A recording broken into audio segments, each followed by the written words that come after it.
Welcome back to the Press Preview. We're taking a look at the papers with the Observer journalist Elizabeth Day and the author Jonathan Maitland. And you've picked the FT for this half. Expensive mistake fears shattering the consensus over High Speed 2. And this comes from Lord Mandelson, who's delivered a broadside, it says, against HS2. What's he saying? Yeah, it's really interesting this, because there has been, as you said, political consensus about the need to build HS2 and implement some really good infrastructural developments. But yeah, he's come out and he's warned that it could be a monumental mistake because of the enormous costs involved.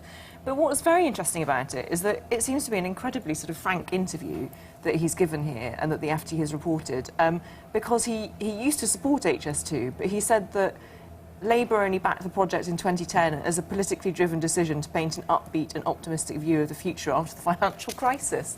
So there you have it. Well, what is really interesting about this, and really quite amusing, is that, the key architect of, New Labour, and if there's one thing New Labour will be remembered for, it's for that kind of crazed period of spending and off-balance sheet PFI deals and just basically completely blowing the country's finances to the extent that when they left office, Liam Byrne wrote a letter saying there's no money left. Suddenly, in the wilderness, hey-ho, they discover financial responsibility and fiscal probity, which is a laugh.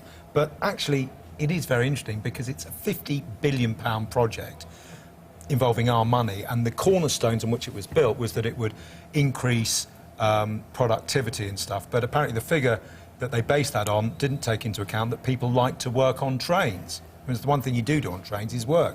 So that was a problem. And also regional growth. I mean, I'd really like to see proper studies done on whether it will deliver regional growth. Because the Tories and the coalition say that it's going to deliver growth to, say, Birmingham and Manchester and what have you, which is incredibly important and much needed.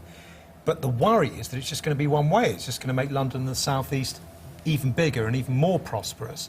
So what we really need before it goes ahead, I think, are proper independent studies. I'm not going to say an independent judge-led inquiry, because we have millions of those, into really, is this going to deliver growth to places that really need it, like, I don't know, Rochdale, Burnley, places like that.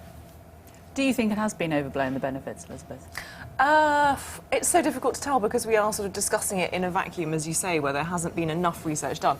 I personally think it's a great idea, and I think it is necessary to connect our major cities in this way, and it would, I have a hunch that it would get sort of economic growth going. But the problem is that it's such an enormous cost, and I don't understand how the government keeps cutting and cutting and cutting and saying we all need to tighten our belts, and yet here and there seems to find sort of pocket of cash worth 50 billion to do this. And you wonder there must be other projects which could deliver more obvious and immediate economic growth for 50 billion that aren't quite as controversial. It's a phenomenal amount, isn't it?